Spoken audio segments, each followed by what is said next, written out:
ஒரு சினிமா உருவாகிறதுக்கு பின்னணியில பல துறைகள் இருக்கு. Makeup, art department, camera team, ஆடைகளுக்குன்னு ஒரு தனி டீம், ஸ்டண்ட் டீம் அப்படின்னு எக்கச்சக்க துறைகள் ஆஃப் கேமராவில் வேலை செஞ்சுட்டு இருக்காங்க. அதுல அதிகமா ரிஸ்க் எடுத்து வேலை பார்க்கறவங்க யாரு அப்படின்னா ஸ்டண்ட் கலைஞர்கள் தாங்க.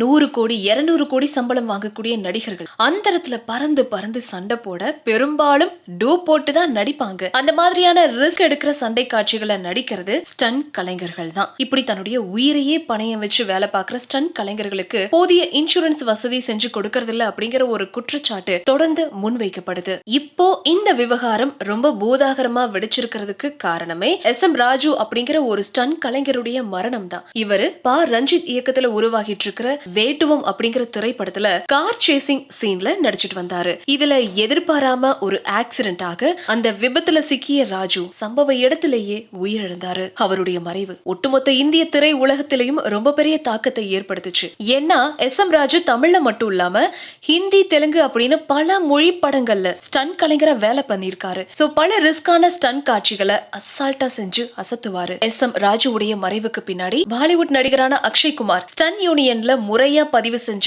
650 ஸ்டண்ட் கலைஞர்களுக்கு 10 லட்சத்துக்கான இன்சூரன்ஸ் தொகையை தான் செலுத்த முன் வந்திருக்காரு. அவருடைய இந்த செயலுக்கு பாராட்டுகள் குவிந்த வண்ணம் இருக்கு. ஆனா அக்ஷயகுமாருடைய இந்த உதவியை தொடர்ந்து தமிழ் நடிகர்கள் யாருமே ஏன் ஸ்டண்ட் கலைஞர்களுக்கு உதவுறதுக்கு முன் வரதில்லை அப்படிங்கிற கேள்வி இப்ப சமூக வலைதளங்கள்ல முன்வைக்கப்படுது. இந்த நிலையில தான் கடந்த 10 வருஷங்களாவே நம்ம ஆக்டர் சூர்யா ஸ்டண்ட் கலைஞர்களுக்கு சத்தமே இல்லாம உதவி செஞ்சுட்டு இருக்கிற தகவல் இப்ப வெளியாகி இருக்கு.